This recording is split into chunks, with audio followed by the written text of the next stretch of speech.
नमस्ते मित्रों, सभी को जय श्री राम। आज हम जानेंगे कि सुभाष चंद्र बोस नेताजी ने क्यों और कैसे आज़ाद हिंद सेना की स्थापना की थी। भारत के सबसे श्रद्धेय स्वतंत्रता सेनानी माने जाने वाले सुभाष चंद्र बोस का जन्म 23 जनवरी 1897 को हुआ था। उन्होंने आज़ाद हिंद फौज के नाम से पहला भारतीय सशस्त्र बल बनाया था।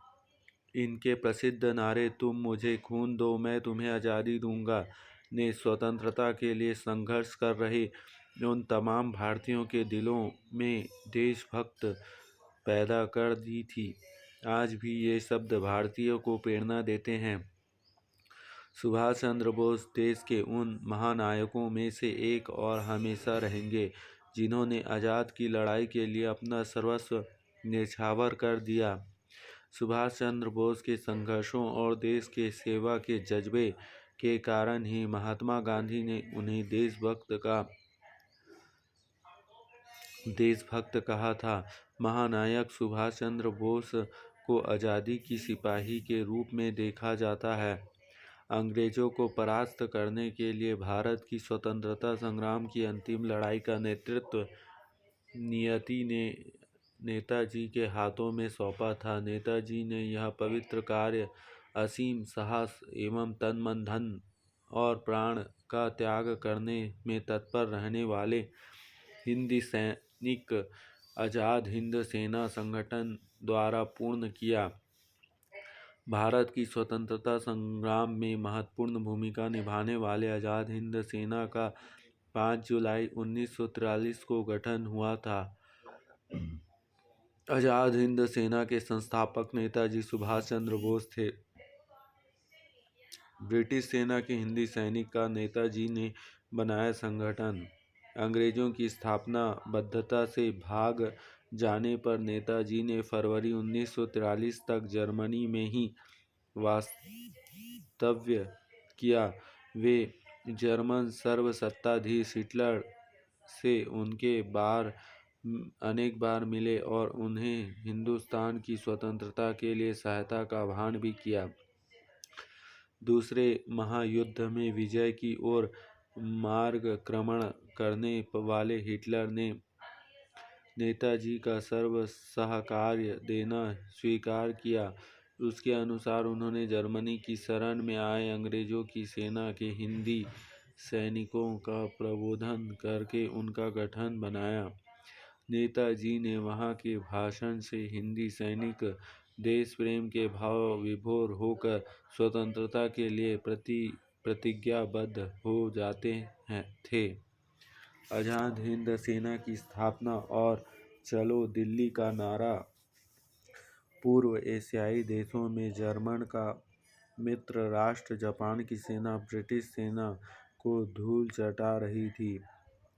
उनके पास भी शरण आए हुए ब्रिटिश सेना के हिंदी सैनिक थे। नेताजी के मार्गदर्शन अनुसार वहां पहले से ही रहने वाले रासबिहारी बोस हिंदी सेना का संगठन किया। इस हिंदी सेना से मिलने नेताजी 90 दिन पनडुब्बियों की यात्रा करते समय मृत्यु से जूझते जुलाई वर्ष 1943 में जापान की राजधानी टोक्यो पहुँचे। रासबिहारी बोस जी ने इस सेना के नेतृत्व नेताजी के हाथों में सौंप दिया। 5 जुलाई 1943 को सिंगापुर में नेताजी ने आज़ाद हिंद सेना की स्थापना की। उस समय सहस्त्रों सेना के सामने ऐतिहासिक भाषण करते हुए सैनिक मित्रों, आपकी युद्ध घोषणा एक ही रहे, चलो दिल्ली। आपसे मैं कितने लोग इस स्वतंत्रता युद्ध में जीवित रहेंगे यह तो मैं नहीं जानता, परंतु मैं इतना अवश्य जानता हूँ कि अंतिम विजय अपनी ही होगी। इससे उठो और अपने शस्त्र लेकर सुसज्ज हो जाओ। हमारे भारत में आपसे पहले ही क्रांतिकारियों ने हमारे लिए मार्ग बना रखा है और वही मार्ग हमें दिल्ली तक ले जाएगा। चलो दिल्ली। भारत के अस्थायी शासन की प्रमुख सेना सशस्त्र हिंदी सैनिकों की सेना सिद्ध होने पर और पूर्व एशियाई देशों की लाखों हिंदी जनता का भारतीय स्वतंत्रता का समर्थन मिलने पर नेताजी ने 21 अक्टूबर 1943 को स्वतंत्र हिंदुस्तान का दूसरा अस्थायी शासन स्थापित किया। इस अस्थायी शासन का जापान, जर्मनी, चीन, इटली, ब्रह्मदेश आदि देशों में उनकी मान्यता घोषित की। इस अस्थायी शासन का आज़ाद हिंद सेना यह प्रमुख सेना बन गई। आज़ाद हिंद सेना से सर्व जनजातियाँ, अलग अलग प्रांत, भाषाओं के सैनिक थे। सेना में एकात्मक की भावना थी। कदम कदम बढ़ाए जा इस गीत से समरस होकर नेताजी ने तथा उनकी सेना ने आज़ाद हिंदुस्तानी का स्वप्न साकार करने के लिए विजय यात्रा आरंभ की। रानी ऑफ झांसी रेजिमेंट की स्थापना नेताजी ने झांसी की रानी रेजिमेंट के पद चिन्हों पर महिलाओं के लिए रानी ऑफ झांसी रेजिमेंट की स्थापना की। पुरुषों के कंधे से कंधा मिलाकर महिलाओं को भी सैनिक प्रशिक्षण लेना चाहिए, इस भूमि पर वे दृढ़ रहे।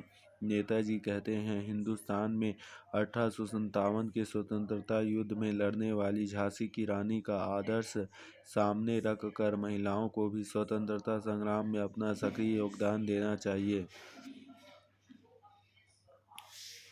जय श्री राम।